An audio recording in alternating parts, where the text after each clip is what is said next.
রাইকে বিয়ে করার স্বপ্নটা অনির্বাণের দুঃস্বপ্নে পরিণত হলো। হ্যাঁ বন্ধুরা, ভিডিওতে লাইক দিয়ে দেখতে থাকুন। মণ্ডপে যখন অনির্বাণকে একা ছেড়ে রাই হসপিটালে নিয়ে চলে যায় নীলুকে, ঠিক সে সময় ডোরা বলতে থাকে যে দেখেছো তো অনির্বাণ, এই মেয়ের স্ট্র্যাটেজিটা এরকম, এই মেয়ে এত সহজে কারো কাছে ধরা দেবে না, বুঝতে পারছো তুমি? এবার নিশ্চয়ই তোমার কাছে ব্যাপারটা সব পুরোটা ক্লিয়ার হয়ে গিয়েছে। এখন নিশ্চয়ই তুমি আমাকে আর ভুল বুঝবে না। আমি তো খুব করে তোমাকে বলেছিলাম, তখনই সাবধান করে দিয়েছিলাম যে এই মেয়ে খুব বেশি ডেঞ্জারাস, এই মেয়ে এত সহজে কারো কাছে ধরা দেবে না। কিন্তু তা সত্ত্বেও তুমি ওই সূর্যের মতন একই কাজ করলে, আর দেখতে তো পারছো তুমি আবারও ও তোমাকে ঠকালো। তখন এই কথা শোনা মাত্র অনির্বাণ বলতে থাকে, কেন বৌমনি তোমার এটা কেন মনে হলো যে ও আমাকে ঠকিয়েছে? তখন এই কথা শোনা মাত্র ডোরা বলতে থাকে, বারে সকলের সামনে সেটা জলের মতন পরিষ্কার হওয়া সত্ত্বেও তোমার কাছে এখনো পর্যন্ত সেটা জলের মতন পরিষ্কার হয়নি। তুমি বুঝতে পারছো না এই যে নীলু যে এই মেডিসিন খেয়ে অজ্ঞান অবস্থায় পড়ে আছে, সেটা তো টোটালি একটা অ্যাক্টিং ওদের।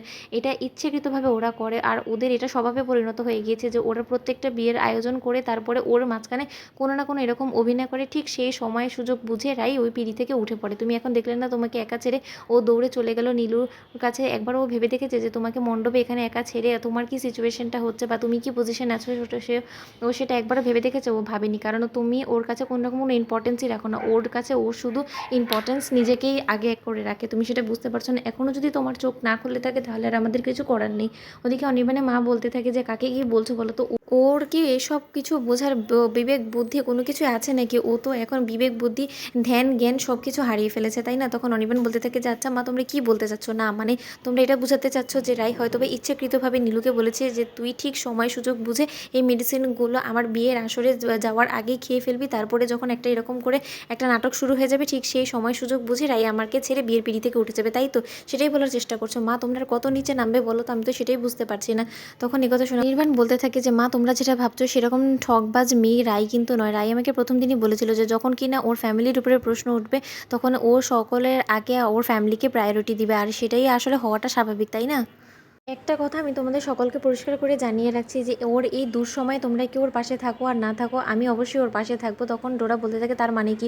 তার মানে তোমাকে যে কি না এইরকম ভরা মণ্ডপে ফেলে রেখে চলে গেলো, তুমি এখন তার পেছনেই দৌড়াবে গিয়ে? এটা কীরকম হ্যাংলামো দেখা যায় না?